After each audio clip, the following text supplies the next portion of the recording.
Assalamualaikum warahmatullahi wabarakatuh dan salam sejahtera.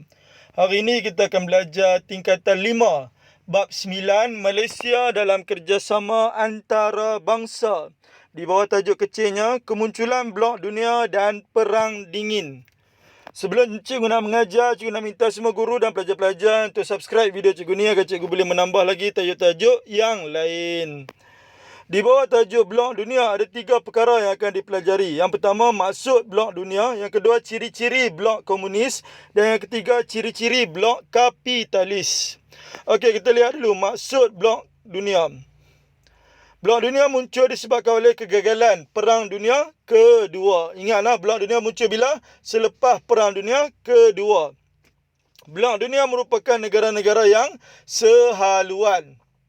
Mereka negara yang macam mana? Negara-negara yang sehaluan. Bentuk yang wujud adalah pelbagai seperti politik, ekonomi dan geografi. Ada berapa bentuk dia wujud? 3. Politik, ekonomi dan geografi. Mereka bertindak secara bersama demi kepentingan bersama.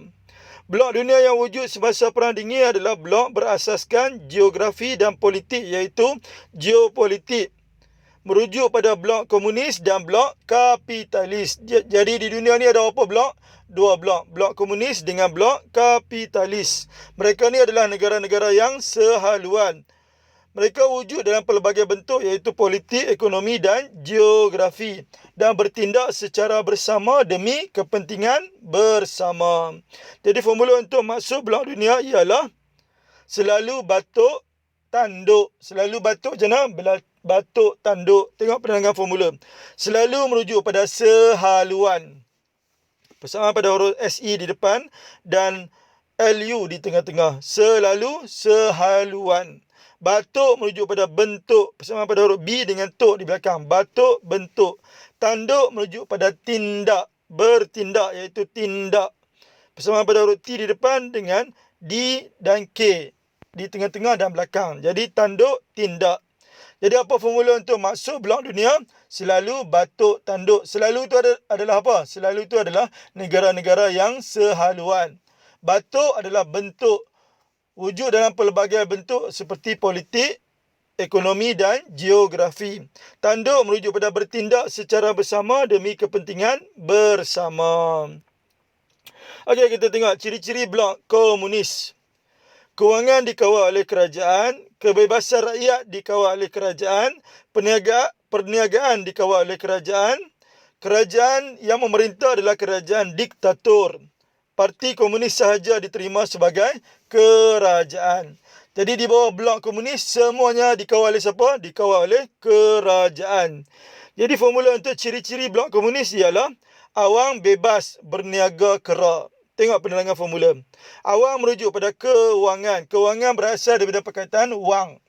Jadi cikgu ubah kepada nama awang. Awang ada sebutan wang di belakangnya, iaitu awang merujuk pada wang. Bebas merujuk pada kebebasan. Kebebasan berasal daripada perkataan bebas. Jadi bebas, kebebasan. Berniaga merujuk pada perniagaan. Iaitu perniagaan berasal daripada perkataan niaga. Last sekali, kera merujuk pada kerajaan. Iaitu juga ambil 4 huruf awal. Menjadikannya kera. Jadi apa formula untuk ciri-ciri blok komunis? Awang, bebas, berniaga, kera. Awang merujuk pada apa? Kewangan dikawal kerajaan. Bebas merujuk pada kebebasan siapa? Kebebasan rakyat dikawal kerajaan. Berniaga merujuk pada perniagaan dikawal kerajaan. Dan kera merujuk pada kerajaan diktator, iaitu parti komunis saja diterima sebagai kerajaan. Okey, kemudiannya kita lihat ciri-ciri blok kapitalis.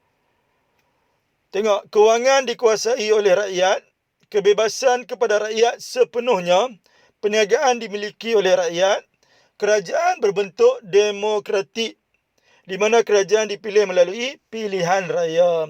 Jadi formula untuk ciri-ciri blok kapitalis sama juga dengan ciri-ciri blok komunis, iaitu formulanya awang, bebas, berniaga, kera.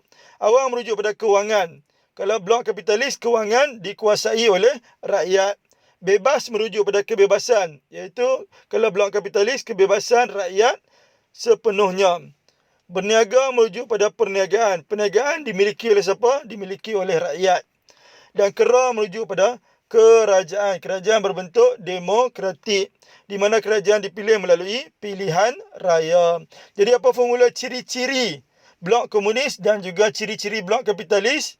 Formulanya ialah awam, bebas, berniaga, kera. Kalau blok komunis, awam merujuk pada apa?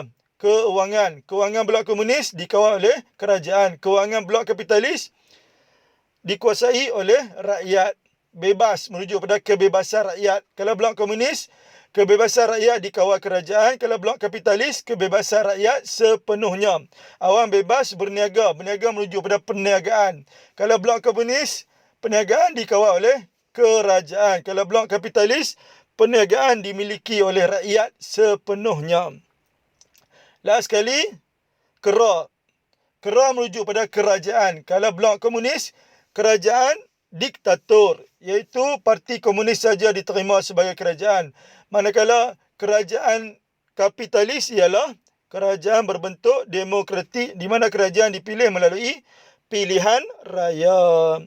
Jadi apa formula untuk ciri-ciri blok komunis dan blok kapitalis? Awam, bebas, berniaga, kera.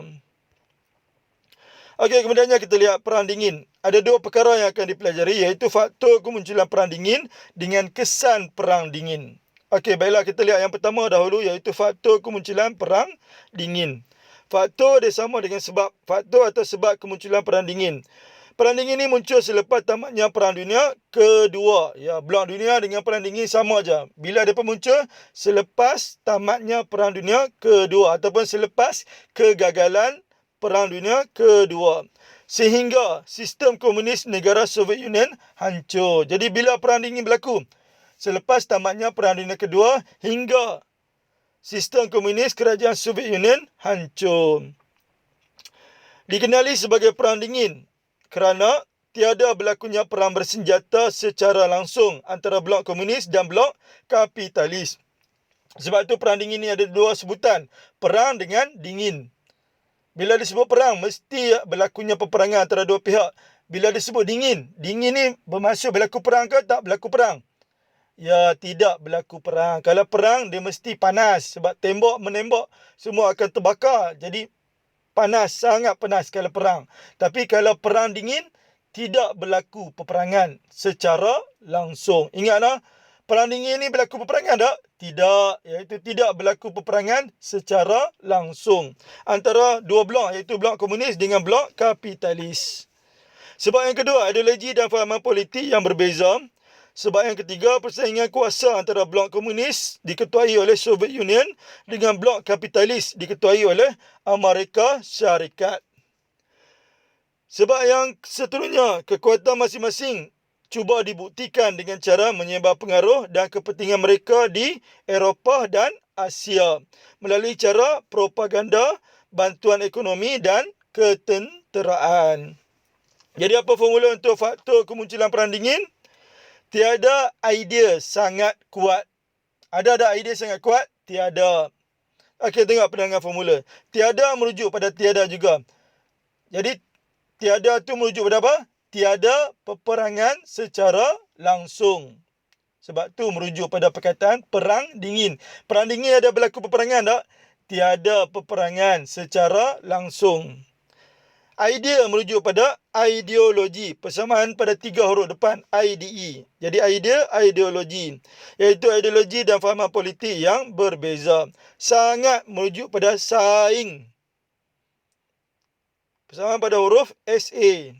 Sangat saing, iaitu persaingan kuasa antara blok komunis yang diketuai oleh Soviet Union dan blok kapitalis yang diketuai oleh Amerika Syarikat. Dan last sekali, kuat merujuk pada kuat juga. Kekuatan masing-masing cuba dibuktikan dengan cara menyebarkan pengaruh dan kepentingan masing-masing di mana di Eropah dengan Asia. Jadi apa formula faktor kemunculan perang dingin? Tiada idea sangat kuat. Okey, last sekali kesan perang dingin. Yang wajib setiap pelajar kena ingat, ada dua yang wajib kesan perang dingin. Iaitu yang pertama, negara dunia ketiga menjadi rebutan antara Amerika Syarikat, iaitu blok kapitalis, dengan Soviet Union, iaitu blok komunis. Jadi blok komunis dengan blok kapitalis merebut negara mana? Negara dunia ketiga. Kesan yang kedua yang wajib ingat adalah pembentukan blok, iaitu blok kapitalis dengan blok komunis. Jadi ada berapa kesan yang wajib? Dua yang wajib, iaitu negara dunia kedua, negara dunia ketiga. Negara dunia ketiga bukan kedua. Negara dunia ketiga, iaitu negara yang mundur ni, menjadi rebutan antara Soviet Union dengan Amerika Syarikat. Dan kesan yang kedua yang wajib adalah wujudnya dua blok, iaitu blok komunis dengan blok kapitalis. Okey, kesan tambahan yang lain, perlumbaan Pakatan NATO, SEATO, Warsaw dengan perlumbaan senjata berlaku. Jadi formula untuk kesan perang dingin yang tambahan, ingatlah yang wajib ada dua, iaitu negara dunia ketiga menjadi rebutan Amerika dengan Soviet Union. Dan kesan wajib yang kedua, wujudnya dua blok, iaitu blok komunis dengan blok kapitalis. Formula ni adalah untuk kesan tambahan, iaitu NATO, SEATO, Warsaw dengan perlumbaan senjata. Jadi formulanya adalah nak duduk nampak perang bersenjata. Okey, tengok penangan formula. Nak merujuk pada NATO, persamaan pada 3 huruf awal. Duduk merujuk pada SEATO.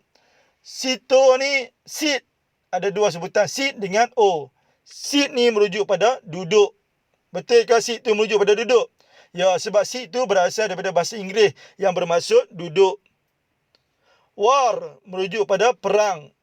Betul ke war tu adalah perkataan bahasa Inggeris yang bermaksud perang? Ya, jadi war merujuk pada perang. Saw merujuk pada nampak. Saw ni kalau dalam bahasa Inggeris bermaksud nampak.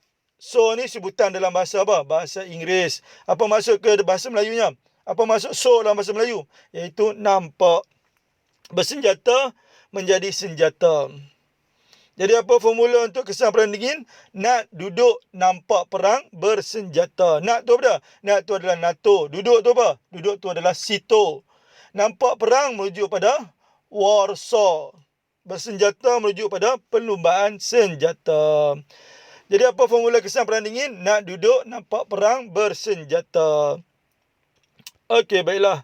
Kita lihat analisis kekerapan bab 9 untuk kertas 2 daripada 2010 sampai 2019. Setakat hari ini, bab 9 ni wajib pelajar kena ingat dan kena hafal semua tajuk-tajuk di bawah bab 9. Sebab dia tak pernah miss lagi. Untuk soalan esei nombor berapa? Soalan esei nombor 11 wajib di bab 9. Jadi tolong hafal dan tolong ingat semua tajuk-tajuk di bawah bab 9. Memang wajib naik di soalan esei nombor 9. Begitu juga dalam SPM ulangan. Tengok SPM ulangan yang warna kelabu di bawah tu. Yang warna oranye tu SPM sebenar. Yang warna kelabu di bawah tu SPM ulangan pun wajib keluar di soalan esei nombor berapa? Esei nombor 11. Jadi tolong bagi perhatian yang sangat-sangat untuk bab 9. Sebab dia wajib keluar di soalan esei nombor berapa? Nombor 11. Baiklah. Kita lihat analisis kegerapan tajuk yang kita belajar tadi daripada SPM 2010 sampai 2019. Apa tajuk kita belajar tadi? Perang dingin dan blok dunia. Setakat pada hari ini daripada 2010 sampai 2019 tak pernah langsung lagi ditanya dalam SPM yang sebenar-benarnya.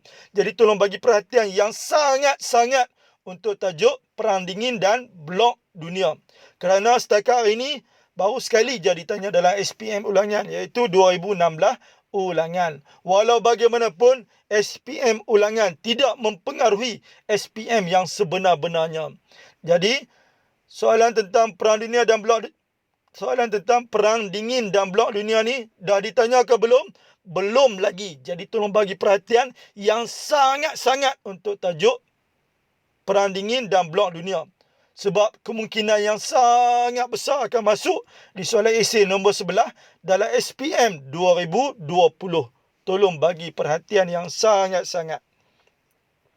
Okey, kita lihat contoh soalan struktur markahnya 244. Baiklah, kita lihat satu persatu.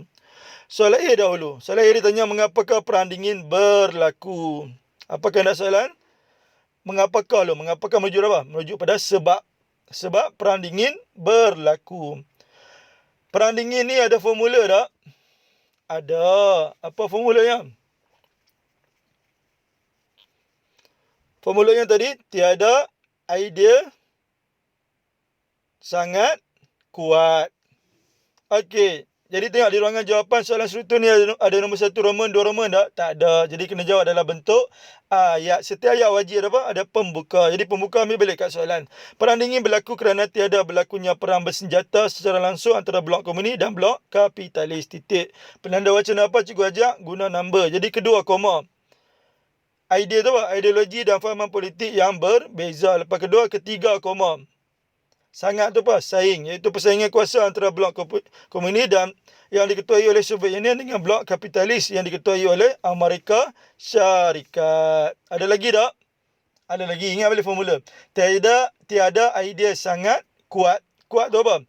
Lepas ketiga, boleh tambah lagi tak? Boleh. Dalam sejarah digalakkan menjadi galak. Bagi jawapan lebih. Jadi bagi yang lebih apa yang kita ingat. Lepas ketiga, keempat. Kekuatan masing-masing dibuktikan dengan cara menyebarkan pengaruh dan kepentingan masing-masing di mana? Di Eropah dan Asia. Okey, tengok soalan B. Soalan B dia tanya, nyatakan kesan perang dingin. Kesan perang dingin yang wajib ada apa? Ada 2. Apa formula untuk kesan perang dingin? Nak duduk nampak perang bersenjata. Tengok di ruangan jawapan soalan struktur ni ada nombor 1 Roman, 2 Roman tak? Tak ada. Jadi kena jawab dalam bentuk ayat. Setiap ayat wajib ada pembuka. Ambil balik pembuka kat soalan. Kesan perang dingin ialah negara dunia ketiga menjadi rebutan Amerika Syarikat dan Soviet Union. Titik. Lepas titik, penanda wacana apa cikgu ajak? Guna number. Jadi kedua koma, pembentukan blok kapitalis dan blok komunis. Lepas kedua, ketiga koma, penubuhan Pakatan NATO. Titik. Lepas ketiga, keempat, penubuhan SITO. Ada lagi tak? Ada lagi. Ingat balik formula. Nak duduk nampak perang bersenjata. Nampak perang tu apa? Warsaw bersenjata tu apa? Perlumbaan senjata. Okey, tengok soalan C. Pada pandangan anda, bagaimanakah konflik antara negara-negara di dunia dapat dielakkan? Okey, tengok di ruangan jawapan soalan struktur ni ada nombor 1 Roman, 2 Roman tak? Tak ada. Jadi kena jawab dalam bentuk ayat. Setiap ayat wajib ada apa? Ada pembuka. Jadi ambil balik pembuka kat soalan. Cara konflik antara negara-negara di dunia dapat dielakkan ialah berbaik-baik dengan semua negara. Titik. Penanda wacana apa cikgu ajak? Guna number. Jadi kedua koma. Mengadakan hubungan diplomatik dengan negara luar. Lepas kedua, ketiga, mematuhi piagam PBB. Lepas ketiga, keempat, bersama-sama menentang keganasan di peringkat antarabangsa. Ada lagi tak? Ada lagi. Boleh lagi tak tambah? Boleh. Dalam sejarah boleh je tambah jawapan lagi. Sebab takkan dipotong markah pun. Jadi lepas keempat, kelima, mengadakan hubungan perdagangan. Lepas kelima, keenam, saling membantu ketika dilanda bencana. Okey. Last sekali tengok contoh soalan AC. Markah dia 488. Okey, kita lihat soalan A dulu. Soalan A dia tanya apakah maksud blok dunia? Apakah nak soalan maksud blok dunia? Ada formula tak? Ya, ada. Apa formulanya? Selalu batuk tanduk. Okey, jadi ambil balik pembukanya. Maksud blok dunia ialah negara-negara yang sehaluan. Titik. Penanda wacana apa cikgu ajak? Guna number. Jadi kedua, bentuk yang wujud adalah pelbagai seperti politik, ekonomi dan geografi. Lepas kedua, ketiga, bertindak secara bersama demi kepentingan bersama. Okey, tengok soalan B. Soalan B, 1 Roman ditanya, jelaskan ciri-ciri blok dunia berikut. 1 Roman, blok komunis. Apakah nak soalan? Ciri-ciri blok komunis. Ada formula tak? Ada. Apa formulanya? Awang, bebas, berniaga, kera. Jadi ambil balik pembuka kat soalan. Ciri-ciri blok komunis ialah kewangan dikawal kerajaan. Titik. Penanda wacana apa cikgu ajak? Guna number. Jadi kedua koma, kebebasan rakyat dikawal kerajaan. Lepas kedua, ketiga, perniagaan dikawal oleh kerajaan. Lepas ketiga, keempat, kerajaan ditato yang memerintah. Ada lagi tak? Ada lagi. Satu lagi apa? Kelima, Parti Komunis sahaja diterima sebagai kerajaan. Okey, tengok B2 Roman. B2 Roman tanya, jelaskan ciri-ciri blok dunia berikut. Blok kapitalis. Apakah nak soalan? Ciri-ciri blok kapitalis. Jadi ambil balik pembuka kat soalan.